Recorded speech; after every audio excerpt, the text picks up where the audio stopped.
Hey guys, welcome to episode 28 of the Fiberista Files. Today is Sunday, March 20th, 2011. Alright, I hope y'all are prepared for a longer episode this week because I have a metric butt ton of stuff to talk about. That's the technical weight. Alright, first of all, this week has been the best week I've had in a long time. And not just because things are going on in the shop, which you can kind of see over my shoulder, but also because spring is finally arriving here in Maine. In the past week, I think we've probably lost about a foot of snow. We've got between 8 and 12 inches, not counting the snow plow drifts still, but it's rolled us that hard, crunchy, my printer just made a noise. Hard, crunchy, punchy, it's been wet and whatever snow that's left. It's not the light, fluffy stuff, which is good. Between the rain that we've had this week and the sunshine, which is shining right now, spring's finally getting here, and man, am I ready for it. St. Patrick's Day was our high. Last week it was, I think it was like 48 degrees on St. Patrick's Day, which for us is pretty good. Last year it was over 60 degrees out, and I was hanging laundry out, so it's definitely more winter now than it was last year. But hopefully soon the snow will be gone, and I'll be able to hang laundry out and start to do some things outside. I love to spin outside. I just grab a chair, and I have like my camp chairs that I go camping in and my spinning wheel, and we go outside and sit in the sun and have a great time until the black flies hatch, and then it's not so much fun. But I'd like to see if I could get some kind of mosquito netting and hang it outside so that I could be bug-free while I'm outside enjoying the sunshine. We'll see how that goes. But anyway, spring's finally here in Maine. It's excellent. Yay for spring. I have been in the dye pot, so why don't I get started on the dye pots. Now, I was trying to build inventory for show season. I've now decided that, screw it. I'm just going to dye up to sell to you guys, and then about probably April vacation, which is the third week in April, I'll stop uploading stuff to the shop, and then I'll dye to build inventory for the show, because the first show I'm doing is May 21st. It's the Acadia Fiber Fair, and business has been booming this past week or so. The past couple weeks probably. I know that I'm getting people coming to me from the other video podcasts that are out there. Mommy Needs Yarn, Dramatic Knits, Knitting on the Fly, Fiber Nymphs, 90% Knitting. I know that people are talking about me in their podcast, and that they're sending their viewers and listeners over here. So thank you very much, guys. I really appreciate it. Erin of Mommy Needs Yarn, actually, I had somebody who bought yarn fiber for me today and said that you could thank Mommy Needs Yarn for enabling. So thanks, Erin. I really appreciate it. I love how busy I've been this past week. I have shipped out packages every day for the past week, which for Highland Handmades isn't as common. Intention Yarns came to me with a built-in customer base, so that's a little bit different. But for Highland Handmades, where I'm building it from the ground up, I can go a couple of weeks without any sales, which stinks. But there are other times, like right now, where I'm getting sales every day and I'm sending out packages every day. I would really love for that to continue. Really, I would love that. My goal is to make a living at this, so this is a good start for me. I know that adding stuff to the shop is a big deal also, so I'm trying to add things as I go to keep that shop uploaded. I did just upload, you can just look at the back of my head for a second. I just uploaded this silk the other day. I'm kind of surprised it hasn't sold. This is a green silk that I did. Remember that I'm doing the 2-ounce bundles of Tessa Silk Sliver. It's comb top, but it's the silk version of comb top. This is done, it's kind of like a teal green, like it's almost a blue-green color, and there's some little pops of gray and stuff in here. I'm not going to take it out of the bag because I don't want it to get damaged, but for those of you who are looking for silk, maybe you didn't want the purple or didn't grab it, there's some green here. There's going to be 2 more in the shop here in just a minute. I'm going to show that. That's not all I've been doing, because Fiber Nymph on my plurk, who is, I'm going to just put this big plate of fiber in front of me. She hosts the 90% Knitting podcast. She was really sweet, and the other day on her most recent episode, she recommended Highland Handmades as a good source for spindles. Thank you. That's incredibly generous of you. She doesn't have one of my spindles, but again, she's been hearing about it from other podcasts. And she had mentioned that I had done some kits, and I had put together some kits. I hadn't listed them as such. What had happened was a couple of people said they would really like to learn to spin. And I said, all right, well, why don't I put together a reserve listing for you that has a spindle, 4 ounces of fiber, and a little 8.5 by 11 sheet that's chock full of places where you can get information on how to spin. I don't myself go into detail on how to draft fiber and whatnot. I teach those classes. I would really like to get a video series of those done this summer when I can be outside and not here, so that people can have more sort of a wider angle shot of what's going on, because you do need that. But for now, it's just a list of resources. And so I'd set a price for those, and I'd sent a couple out. And as what happens with Plurk, they talk about it, and then they, enable others. So what I ended up doing finally, since 90% Knitting had said I had kits, I actually physically put together some kits, which is a spindle and some fiber in a giant Ziploc bag. Now the instruction sheet isn't in here. I just haven't printed it off yet, but it will be. I have to send one out today, actually, or tomorrow. So I'm going to be doing that in a minute. In the bag, and let me show you the other one too. This one is a curly maple spindle, and with a maple shaft. It's 1 3/4 ounces, and the fiber is 4 ounces of Corriedale in the colorway Spun Sugar. So you can see it's mostly undyed, and there's pops of like pink and baby blue, baby pink and baby blue on there. And then this one is a bird's eye maple spindle with a maple shaft. It's 2 5/8 ounces, which is the heavier spindle, and then the 4 ounces of Corriedale in the colorway Lost. This is greens and grays. I'm all out of the Lost colorway as of now, because this is the last one I had, and it just sold before I sat down to record. So if you bought the kit, this one's yours. It's coming to you. Now, I'm doing the kits with a heavier weight spindle, which is, they're between 1 3/4 and 2.5 ounces. The reason for that is the heavier spindles are good for beginners. They all do have no, Briggs, get away. They all have the brass cup hooks rather than the galvanized steel hand turned hooks. There's 2 reasons for that. One, I have, most of the heavyweight spindles I have the heavier brass cup hooks, because that was what we had done before we figured out how to hand turn the hooks. The second reason for that is, for beginners, the brass cup hooks are great because they don't bend. If you drop the spindle, which you're going to do as a beginner, and it falls on the hook, it's not going to bend the hook, so you don't have to worry about damaging the hook at all. The galvanized steel hooks are strong, but they're not as strong as the brass cup hooks. So that's why they're there. Eventually, we're going away from the brass cup hooks. Eventually, they will all have galvanized steel. So if you think that you are klutzy or something and you want the brass cup hook, get it soonish. I'm sure we have more hooks left over. We could probably do that for you, but anyway. So I have the spindle kits. Those are 2 colorways that I've done this week, the Spun Sugar and the Lost colorway. Both of those are Corriedale. I also did some more Corriedale. This is 4 ounces of Corriedale, and it is an interesting combination of old gold and sort of that same tealy blue green. This, I was trying to recreate, or I was getting my inspiration from the cover of a book by Rick Riordan called The Lost Hero, and it's got this bright bluish green and a light gold color, and there's a dragon on the front, which this colorway is called In Search of Dragons, because I was trying to get those 2 colors together. I loved them. Thought they looked great together. My gold is too dark and almost sort of brassy brownish, and my blue is too green. So it wasn't quite successful. Now, somebody asked me on Ravelry last week, do you sell any oops fibers? And I pretty much told her, no, I don't, because even though this didn't come out the way I wanted it to, there's no way to say that this is wrong. I don't have a set, 24 colorways that have to be recreated pretty perfectly. Intention yarns would be something that, because there are 7 core intentions, if one of those 7 intentions didn't come out right, then it would be an oops. But with Highland Handmades, I don't have to worry about that. This might not be what I intended it to be, but I still think it's pretty cute, actually.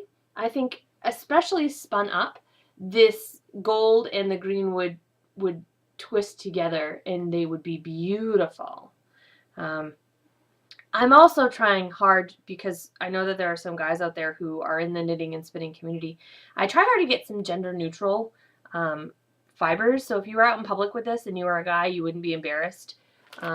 This one I could see where you might not want to be out there, but the Lost is gender neutral. This is In Search of Dragons. This will be up in the shop and this will be included in a kit. I'm a little bit low on heavy spindles right now. I have, I think, 4 more kits that I can do up. So there'll be probably another 4 kits, and then my husband's going to have to make some more spindles before I can add to them.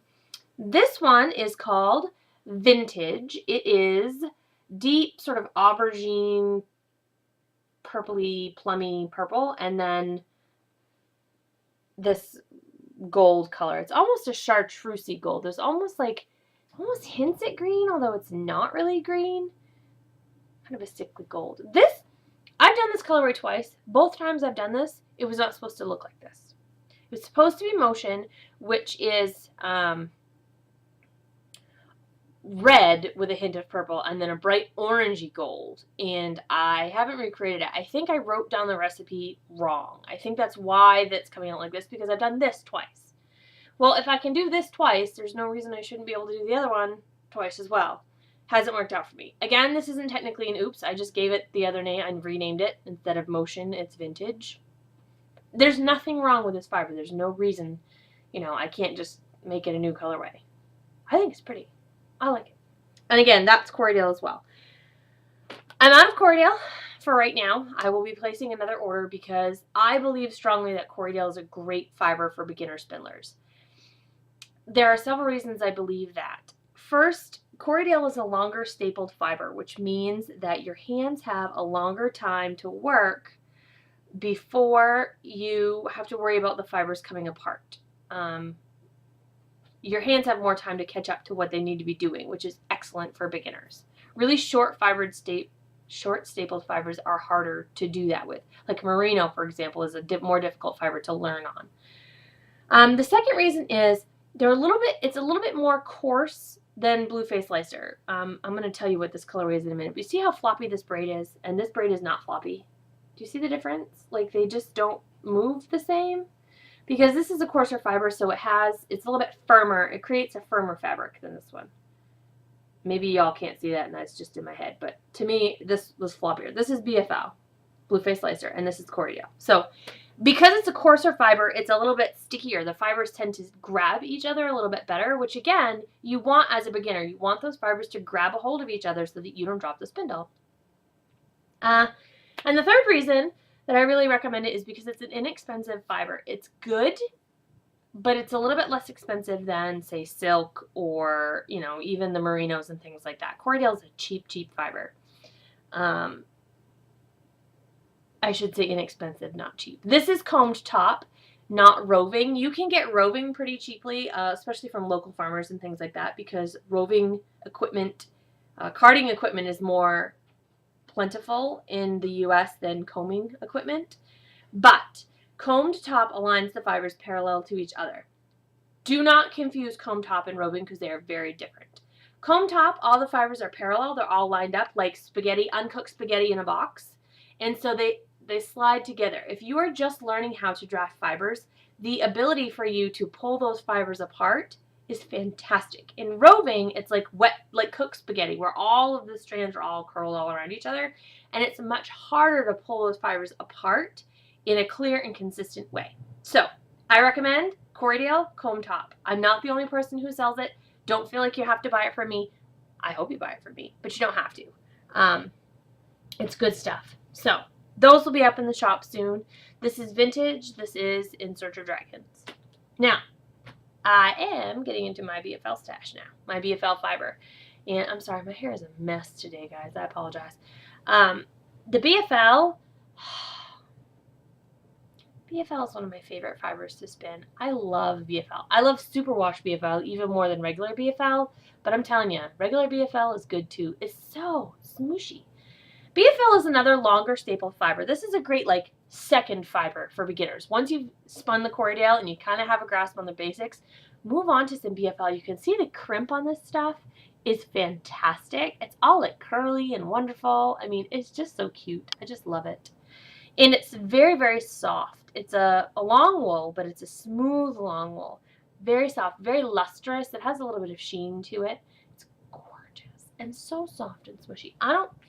Corriedale does not feel coarse to me until I play with the BFL. And then I'm like, oh, I love it.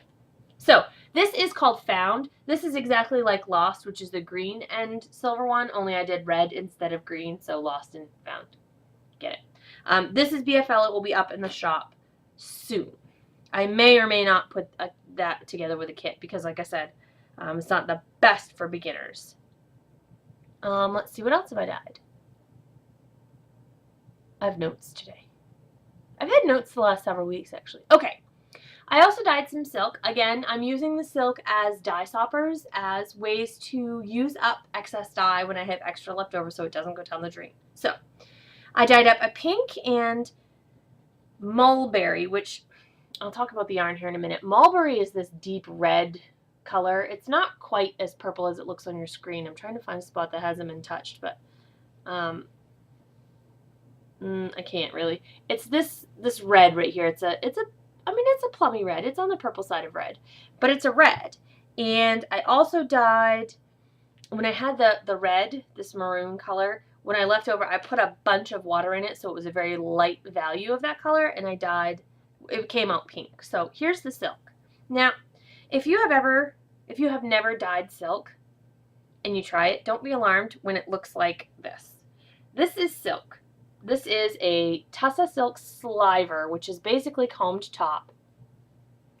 I don't know if you can see, but this looks kind of gross. Like, it's all stringy and not very attractive. It feels fantastic, but it just doesn't look very good. Now, silk is one of those very fine fibers, and this is, again, combed top. So, the fibers line up together, and they really want to touch each other and grab a hold of each other. So what happens is you get this really compact, stringy stuff. This is the pink, by the way. This is the pink. My husband says it looks like intestines, and you know, he's not wrong. It's pretty intestinal. But this is the silk. Now, when you're ready to braid it, or when I'm ready to braid it, what I do, today's technique portion, if I can find an end of this stuff.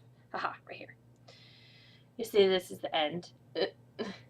Now, what you do, this is magic. You just take it about a staple length apart. You don't want to pull it apart, but you just want to snap it several times and get the air into it.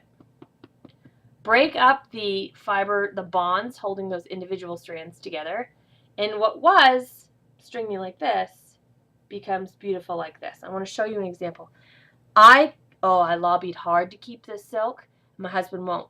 That mulberry that I dyed broke. And what happens when a dye breaks, that means one part of the dye powders absorbs as one color and then it absorbs as another. Together it's a purpley red, but broken apart it's a purple and a pink.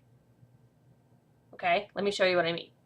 I've already snapped this fiber so that you can see. This is the silk. Look at this beautiful fiber. You can see here that this has purple, but then if you turn it around or look at it, it's got this hot salmony pink on the inside. It's so pretty. It's like the most beautiful thing ever. Really? Like, how can you not just freaking love that? Now, this looked stringy and testing earlier, but once it's all snapped and done, look at that. Look at how beautiful all that silk is. Don't you want to keep it? Don't you want it to come home with you? Oh my God. Seriously? Look. Oh, I'm going to go the wrong way. Look at that. I love it. I wish I could keep it. But this will get braided and will be put up for sale in the shop. My husband says I can dye more. I can't keep it. So it's sort of almost purple on the outside, and then you break the strand open, and that's where all that pink comes from. Isn't it beautiful? I want bad. This is going to be photographed. I don't know if I'll get to it today, to be honest. I might do it today. I might not. I might go up in the shop tomorrow. You're going to have to keep your eye out. I will plurk when it happens. So if you want this, you're going to have to nab it. I will plurk when it goes up. It's so pretty. I can't wait to see if the camera is capable of really showing off how beautiful this silk is. So it goes from this to this. Big difference, huh? Anyway, so that's the silk that I've been doing. I haven't mentioned it, but the silk names are foreign. They are actually Scotch Gaelic names for trees. This one is, and I'm not trying to pronounce these because I don't know how to speak Gaelic. This is D-A-I-R. That's, hold on, I brought it up before I did this so that I could tell you. There is oak.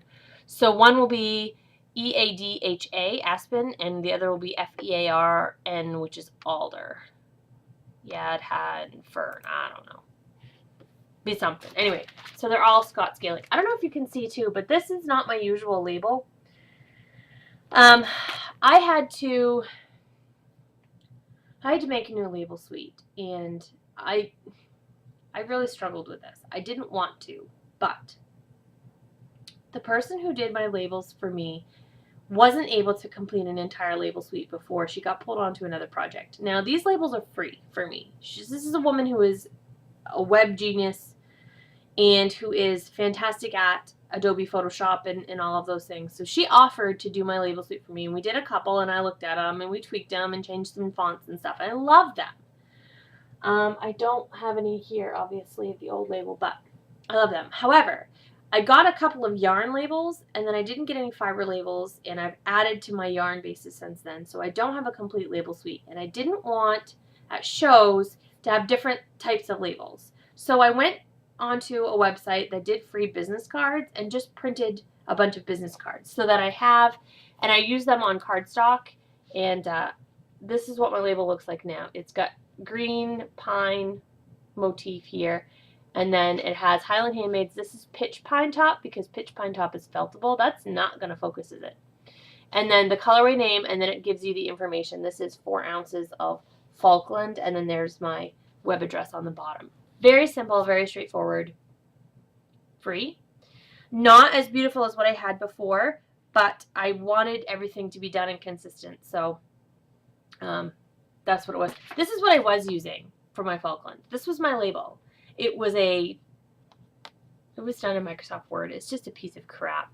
And, like, I didn't have all the fibers, so, like, this did say Superwash BFL, and I scribbled over it and wrote Falkland and then put the colorway name and the price. This looks like crap. This is not professional. Who would want that in their fiber stash? Nobody would want that. That looks like garbage. So, literally, I'm throwing it in the garbage. This is so much prettier. And really, these can be held in your stash and for a long time because I don't know about you, but I don't get to my spinning right away. And you'll still know where it came from, and it will still look good. So, I'm looking for bigger comic book bags for shipping for these. These are comic book bags, and I love them. They're a great way to hold on to the fiber, but I can't get big braids in the little bag. So, someday. All right. All that leaves us is this yarn that I mentioned. I have talked about doing bulky before. I haven't shown you very much. There's one called Joe Mary that's going to be up shortly. I've already photographed that. This one I haven't photographed yet. It's called Oxford.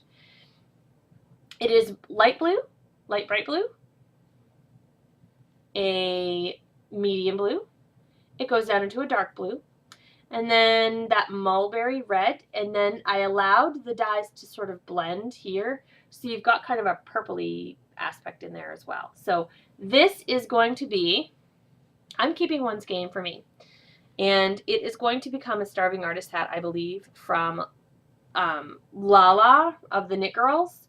It's going to become a Starving Artist hat. I think it's going to be beautiful. So I'm keeping one. The other one is going into the shop because I love it.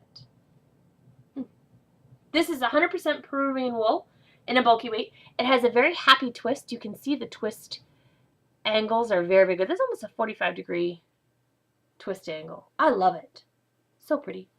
And it's 120 yards per 4 ounces, which is a significant size skein, I think, of bulky weight yarn. You should be able to get a hat of that. I haven't, of course, looked at Lala's Starving Artist hat to see how much yarn it takes, so maybe this one won't be up in the shop. But I'd like to put it up there because I think it's pretty, and I think that maybe somebody would want it. So, let me know what you think. Isn't that pretty? Love it.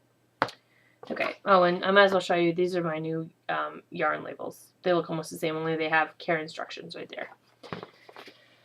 All right. Let me see. What else do I have? I've gotten this far. I have all of this still to talk about. Let's hope this happens quick. And let's hope my camera freaking... Thank you. Focuses. That'll be last. Let's see.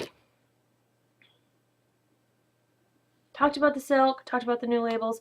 Oh, one of the other things that my husband and I have been doing this weekend is planning our fiber show display. We have used handmade racks for every show that we've done, and I love our handmade racks. I think they look awesome. However, they are kind of a pain to deal with, and they don't, the first set that we did really didn't look very professional. The second set that he made me, which were the basswood cubbies, are beautiful, and they do look professional. However, they're very yarn shop in that you lay the flat yarn, you lay the yarn flat in the cubbies. And so it's really hard to see except the end. You have to pull the yarn out to see it vertically. So it, it sits like this and you see the butt, and then you pull it out and you see all this. I really think that for shows, the best way to display your wares are to hang them. Even if you're hanging them in the skein, hang them vertically so that they look like that. That to me makes the most sense. So we've talked a lot about what we're going to do. Are we going to make me a new set? Are we going to buy some? We've made a tentative agreement to buy grid walls. You can go just search grid walls on Google and you'll get a bunch of results. There's a bunch of companies that carry them. Grid walls are metal square racks that pegs fit on that you hook on, and they're easy setup and takedown. They're metal racks. You can get them in black, white, or silver. And that's what a lot of fiber sellers use at shows. We noticed a lot, especially at Spa last month, that a lot of vendors were using the grid walls. Now, the problem with grid walls is twofold. First, grid walls are expensive. They are not cheap, and they're especially not cheap to ship because they're heavy and they're big. So it's a significant investment. We're talking hundreds of dollars. We're talking the price of a drum carder, realistically, that I'd be using for display racks for the shows that I do. The cost is not insignificant, especially if we're not 100% sure about it. So that's part. The other thing is that there's a lot of vendors that use grid walls. And there's one thing, it's one thing if it's an industry standard, and that's what people use because it's the best. It's another thing if we're trying to copy other people. And although I'm thinking of it as a way to efficiently display my products, I don't want other people to think that I'm just trying to copy. I don't copy people. Some people do that. I'm not somebody. And I hate looking like everybody else, especially if you're in Maine. And my big selling point is Maine fibers. Well, that's great on the online market, but in a fiber show where everybody else is from Maine, that is lost. So what then separates you? If I have displays that look like everybody else's, what then makes me special? That's one of the questions that I always struggle with. So we're trying to figure out, if we get the grid walls, how can we personalize and customize these grid walls so that they look like us? We're still struggling with that. That's why we haven't bought the racks. They are a significant financial commitment. We're thinking about it. If you have used grid walls, if you know of them, or if you know people who do use them, I'd appreciate some feedback. Let me know what you think of them. We're kind of in the dark here. What else? Growth. Podcast and Plurk have been increasing my sales. Fantastic. Thank you guys very much. And ladies, I really appreciate it. I did have a letter from a customer the other day who was very, very sweet, who wrote a thank you note for how quickly it was shipped. She got her fiber very quickly. She said that she would buy again and that she was very pleased. She liked the note that I write on the PayPal packing slip. And, you know, I wish more people would leave feedback like that. I'm not saying that you should email personally every vendor that you buy from, but if you leave a note in the seller's comments, I read all of those notes. If you say, hey, thanks a lot, that actually does mean something to me. Leaving notes for the seller, messaging, letting me know on Plurk, showing me a picture of what you've done, commenting in the RAV group, anything that you do that gets back to me, I receive and appreciate. So not just for me, but for any seller that you deal with, even if it's a bigger seller like the Loopy U or something like that, let them know. Send them a note. Comment on their blog. Do something to say, hey, I got it and I love it. Thanks. It means so much. And you know, the people that I interact with in this fiber community are what make my job so much fun. I can have a bad day at the dye pots, come on to Plurk, have somebody show off what they're doing and make it all okay.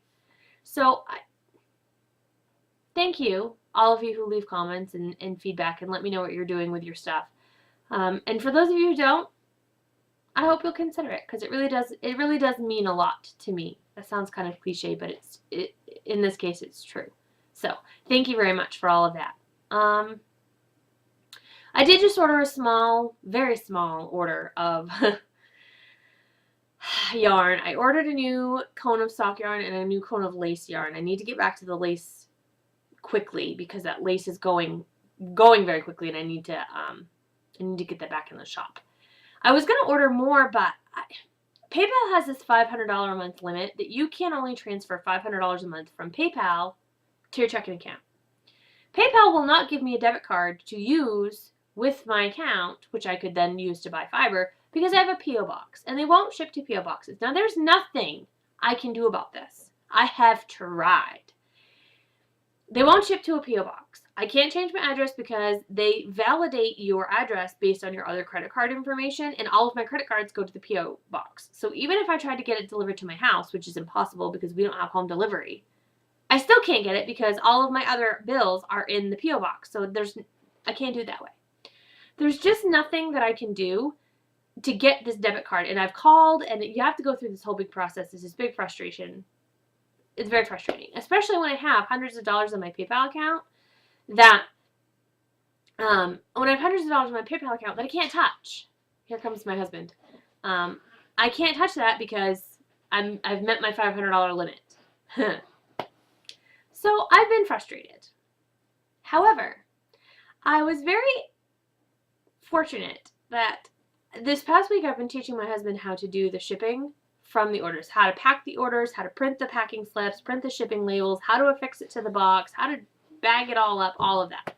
So he's been taking a lot of those orders that I've had this past couple of weeks, and he's been doing that, which has been a huge help, and I'm so appreciative.